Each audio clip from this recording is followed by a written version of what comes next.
This is right, Arab.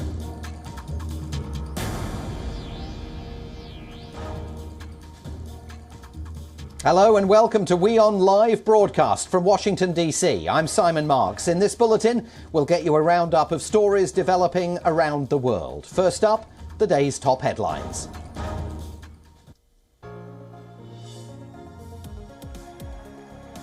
After a narrow election victory, SDP Chancellor candidate Olaf Scholz says he hopes that a new German government will be in place by Christmas. He plans to form a coalition with the Greens and the FDP.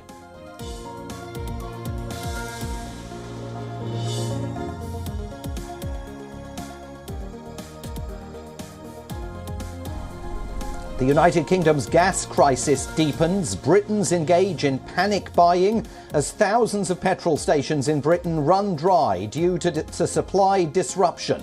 The Petrol Retailers Association says 2/3 of its members have sold out of fuel entirely.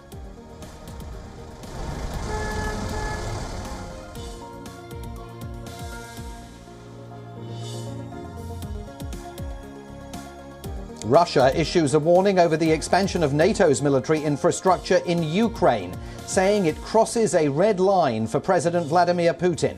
The Kremlin says Russia and Belarus will take action to protect their own security.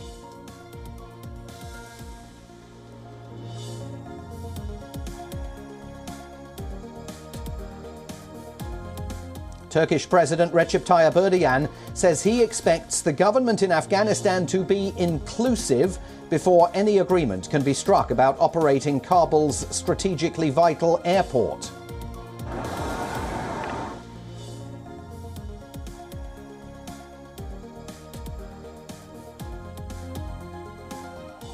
Despite violent crackdowns, human rights violations and violence by the military junta in Myanmar, there will be no voice heard from Myanmar at the United Nations General Assembly.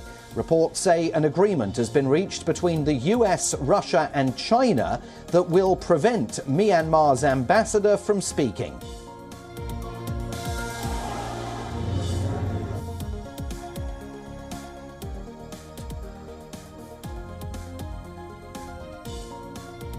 And the Chinese Foreign Ministry says the Meng Wanzhou extradition battle was a political framing, an example of persecution of Chinese citizens with the aim of suppressing China's high-tech companies, led of course by Huawei.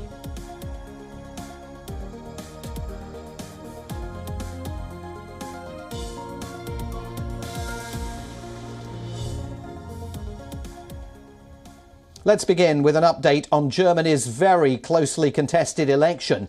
The Social Democratic Party has won a nail-biting race to choose Angela Merkel's successor, or so it claims. The results have shown a narrow win for the centre-left Social Democrats in the election over Merkel's Conservatives. Official figures on the country's Election Commission website show the SPD won the general election with 25.7% of the vote, beating retiring Chancellor Angela Merkel's Conservatives, who came in just behind them at 24.1%. The result is the worst yet for Merkel's CDU-CSU bloc. The Green Party came third with 14.8%, followed by the Liberal FDP with 11.5%. The far-right Alternative for Germany party garnered 10.3% of the vote. No winning party in a German national election has previously taken less than 31% of the vote. The Social Democratic Party is claiming a clear mandate to lead a government for the first time since 2005. The SPD's rise heralds a left turn for Germany. It also marks a remarkable comeback for a party that won only 20% of the vote 4 years ago. While the election ushers in the end of Angela Merkel's 16 years in power, it also thrusts Germany into a new period of political uncertainty. The results sparked immediate claims from both sides that they plan to form the country's next government, with the Conservative CDU-CSU alliance and the SPD both seeking to form governing coalitions. In the race for power, Germany may now be looking at a three-way coalition led by either the Social Democrats or Merkel's Conservatives. And given the lack of a majority, we do not yet know who the next Chancellor will be. So Angela Merkel will now stay on as a caretaker until the parties resolve coalition negotiations and a new government is ready to be put into place. If the Social Democrats candidate Olaf Scholz succeeds in forming a coalition, he would become the fourth post-war SPD Chancellor. He was the finance minister in Angela Merkel's cabinet and is also a former mayor of Hamburg. Scholz has hailed his party's election result as a great success. Ich freue mich, so viele hier zu sehen. Und natürlich freue ich mich über das Wahlergebnis, das die Bürgerinnen und Bürger dieses Landes gewählt haben. Sie haben entschieden, dass die Sozialdemokratische Partei bei allen Balken nach oben geht, und das ist ein großer Erfolg. Meanwhile, his Conservative rival Armin Laschet has signalled that his bloc is not yet ready to concede, admitting his party cannot be satisfied with the results of the parliamentary elections. Werden wir alles daran setzen, eine Bundesregierung unter Führung der Union zu bilden, denn Deutschland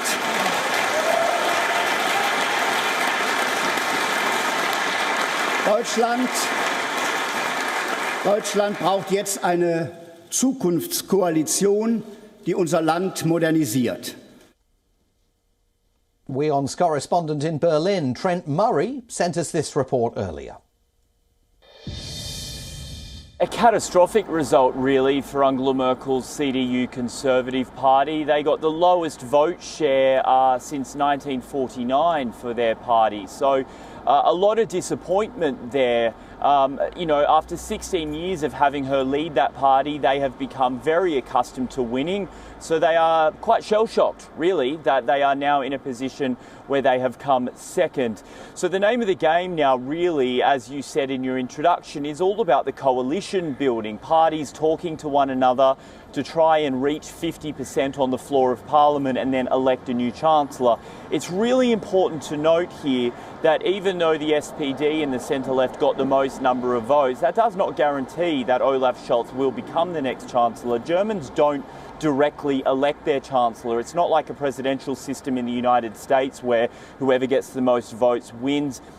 It's all about who MPs vote for on the floor of the Parliament, and that is therefore about trying to get a majority. Now, the way things stand right now, we expect that those intense coalition negotiations could go on for some time. The two smaller parties in all of this, the Green Party and the pro-business Free Democrats, they really are in a strong position to become the kingmakers, to decide whether they want to work with the centre-left SPD or the centre-right Conservatives, and those talks could go on for a long time. It's all about horse trading now. Who might get which ministry, what jobs could be offered to smaller parties in order to get their support. So as Germany awakes to this new day after the election, there really is a lot of uncertainty about what's going to happen next. Now, the action-packed United Nations General Assembly concludes at UN headquarters in New York today. As you will know if you've been watching WION, in the last week, over 100 world leaders defied coronavirus fears to meet in person. The session, however, may end without speeches by those in government in Myanmar and Afghanistan. There have been rival claims for Myanmar's United Nations seat after the military coup that ousted the elected government in February of this year. Myanmar's US ambassador, Kwa Mo Tun, was initially expected to address the General Assembly today. But a high-level UN diplomat has told the news agency AFP that an agreement was reached between the United States, Russia and China, preventing Myanmar's UN ambassador from speaking. Diplomats said that China, Russia and the US reached an understanding where Moscow and Beijing would not object to Kwa Mo Tun remaining in Myanmar's UN seat for the moment, as long as he does not speak during the high-level meeting. Kwa Mo Tun was chosen by Myanmar's former leader Aung San Suu Kyi, now jailed. He's an outspoken supporter of the democracy movement and refused the military junta's orders to quit. He's retained his seat at the UN since the coup. Earlier this year, in May, the junta appointed a former general to replace him, but the United Nations has not yet approved that appointment. UN spokesman Stefan Dujarric said that at this point, Myanmar is not speaking. Many now see this meddling by the United States, China and Russia as an attempt to muzzle the Myanmar envoy. While 3 members of the UN Security Council have reached an understanding to deny crisis-hit Myanmar representation on the United Nations General Assembly stage, the situation on the ground in the country is only worsening. The Myanmar military launched airstrikes over the weekend after clashes with fighters in Sangang region. Phone lines were cut, the internet was severed in some districts. For conflict-ridden Guinea, however, its representative to the United Nations, Ali Diane, is expected to speak to the General Assembly. Diane, however, was appointed by the former president of Guinea, who was deposed in a military coup earlier this month.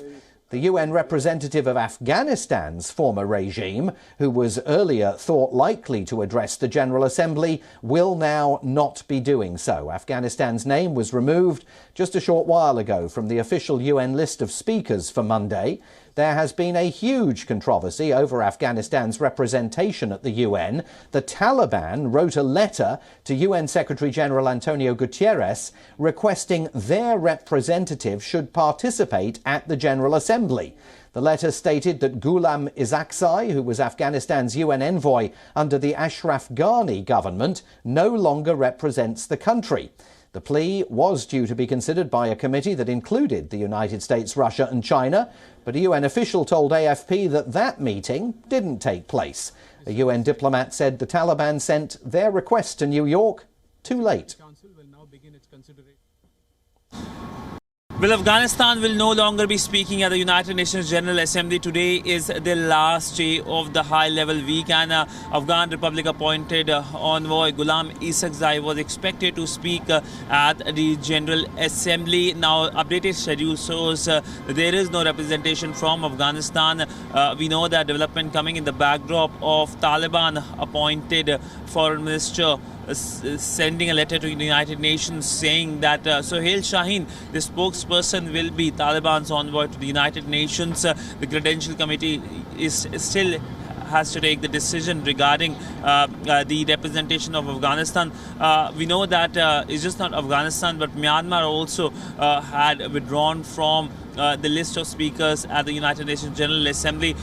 This, of course, is the concerning development. Both Afghanistan and Myanmar have been facing their own set of crises. Myanmar saw the coup earlier this year, and then, of course, we saw Afghanistan saw a change of guard with Taliban seizing the national capital Kabul on 15th of August. So a lot of developments coming, and today, of course, the last year there are other foreign ministers also expected to speak today. France, UAE, Belarus, these are the list of foreign ministers. In fact, Nepal also will be speaking at the famous green podium. That's a lot of activity last week. Demonstrators marched in Mexico City on Sunday to mark the 7-year anniversary of the disappearance of 43 student teachers. The students went missing in the southwestern city of Iguala in 2014. So far, only the remains of 3 of them have been definitively identified. 7 years on, desperate family members want answers into the whereabouts of their loved ones. The previous Mexican government claimed that corrupt police officers in the southern city of Iguala handed the students over to members of a drug cartel who purportedly killed them and burned their bodies, believing they were working for a rival crime group. A panel of international experts has picked holes in the official version of events surrounding the disappearance, deepening anger over the scandal that stained the reputation of the former government. Mexico's current president, Andrés Manuel López Obrador, pledged to clear up the case when he ran for office 3 years ago. But now, family members accuse the authorities of acting too slowly. Marchers carrying photos of the youngsters chanted, "Where are they?" They also held placards and banners reading, "Until we find them." But 7 years after the mass abduction, real evidence of the students' fate has been slow in coming.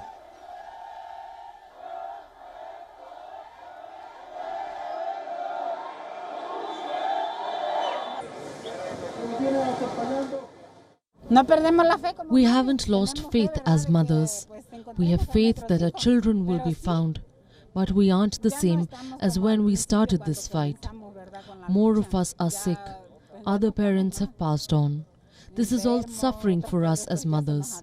They say 7 years have gone by, but it is a torment that we go through, with a heart that has been destroyed. Omar Gomez Trejo, the lead investigator in the case, said earlier this week that bone fragments found near a garbage dump near Iguala had been matched to 3 of the 43 students. Forensic experts have rejected conclusions reached under the previous administration that almost all the students were killed and burnt at the dump. Experts said there was no evidence of any fire at the site that would have been large enough to have consumed all of their bodies.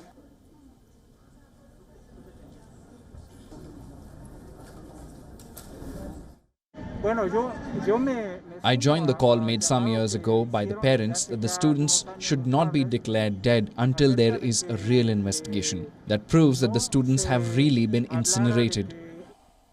7 years of pain, of suffering, of tears from the families who till date do not know the whereabouts of the 43.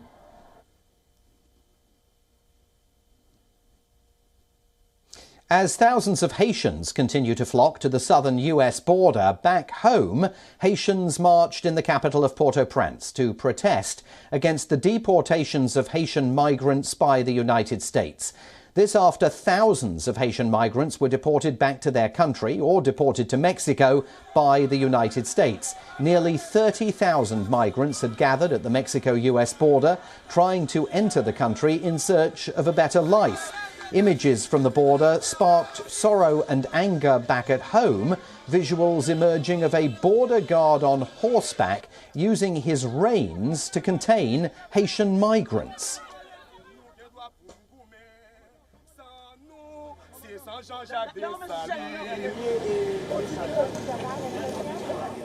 Nous-mêmes, nous là, c'est pas en faveur ni en grâce. Nous venons demander les États-Unis, mais nous tiens à ce que les respecter droits que nous gagnons comme Haïtiens, les respecter droits immigrants gagnent comme Haïtiens.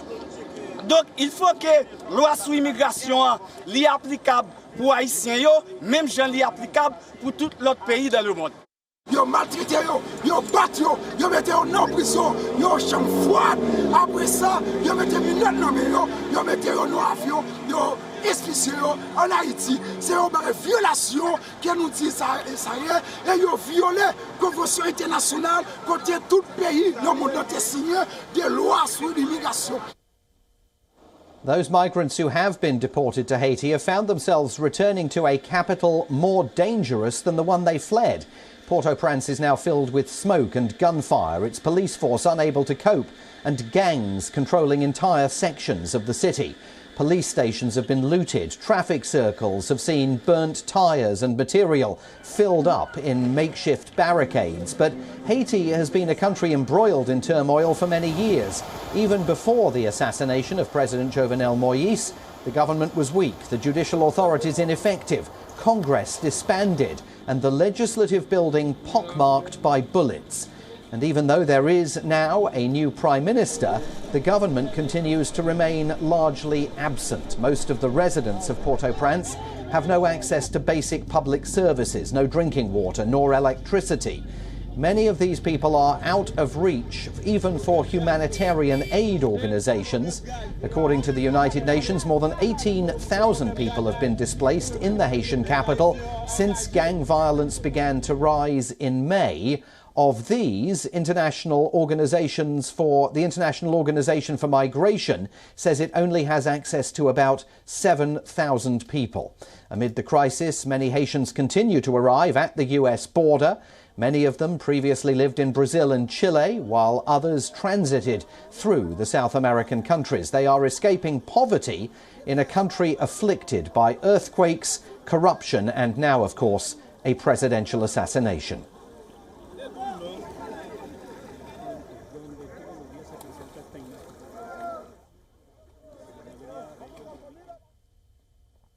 After several weeks of lockdown, Australian authorities announced plans gradually to reopen the city of Sydney. The authorities unveiled a two-tiered system that will give vaccinated citizens more freedoms than unvaccinated ones. Restrictions on movements across New South Wales will be gradually lifted between October the 11th and December the 1st. Those who have not been fully vaccinated will be barred from resuming community sports, dining out and other activities. The Australian state of New South Wales, home to the major city of Sydney, unveiled a roadmap out of COVID-19 lockdowns on Monday. State leader Gladys Berejiklian said in a news briefing the staged reopening gives residents different levels of freedoms depending on their vaccination status. For those of us who are fully vaccinated at the 70% double dose, life will feel so much better. Life will feel getting back to normal, and obviously a number of things kicking at 80%, including community sport, regional travel, and a whole range of other things. And then on the 1st of December will be the final stage of reopening where unvaccinated people will be able to participate. Berejiklian also revealed that 60% of over 16s in New South Wales are now fully inoculated, well above the national average of 52%. Officials in Sydney expect to reach their 80% target by the end of October, based on current vaccination rates. On Monday, the state eased some of its restrictions, allowing construction sites to return to full capacity and outdoor swimming pools to reopen with social distancing in place. The arrival of the Delta variant in Sydney in June led to Australia's biggest surge in infections. The city accounted for nearly 7/10 of the country's 100,000 cases. The federal government has said before it can go ahead with national reopening plans, 70 to 80% of Australian adults must be vaccinated. But some virus-free states say they may keep their borders closed even when they reach that target. Voters in Switzerland overwhelmingly backed same-sex marriage in a referendum on Sunday. The Marriage for All proposal won 64% of the vote. The country has now legalised civil marriage and the right to adopt children for same-sex couples. Switzerland is the world's 30th country to legalise same-sex marriage and one of the last remaining Western European nations to do so. Swiss voters on Sunday agreed to legalize same-sex marriage by a nearly two-thirds majority. The amended law will make it possible for same-sex couples to get married and to adopt children. Married lesbian couples will also be allowed to have children through sperm donation, currently legal only for married heterosexual couples. This voter says, what is important for a child is to be loved and respected, and I think some children are neither loved nor respected by heterosexual couples, so I don't have any issue or reluctance. Amnesty International said in a statement that the new law was a, quote, milestone for equality. Its passage will also make it easier for the foreign spouse of a Swiss national to get citizenship. The Swiss Justice Minister said the new rules would likely go into effect on July 1st of 2022.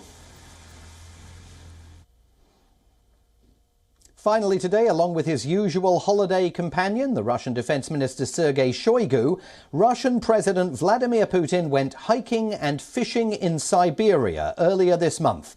The Kremlin has just released the official footage showing the president taking some time off. We're going to leave you with this report. I'm Simon Marks in Washington. Thanks for watching WION.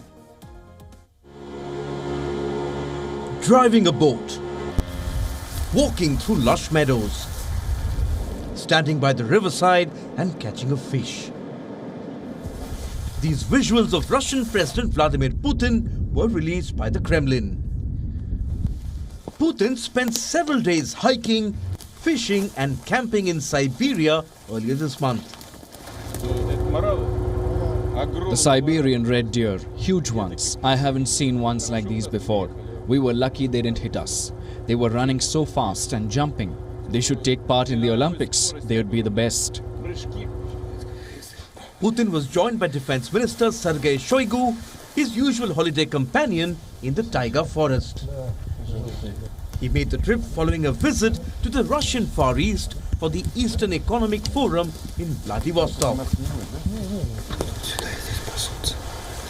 Earlier this month, Putin had spent a few days in self-isolation after dozens of people in his entourage were infected with COVID-19. He had to cancel his trip to Tajikistan for a security summit. Vladimir Putin has had 2 shots of Russia's Sputnik vaccine. The Kremlin said he was feeling healthy.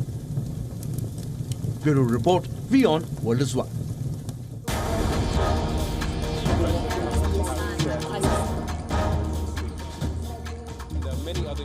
This is right, Arab.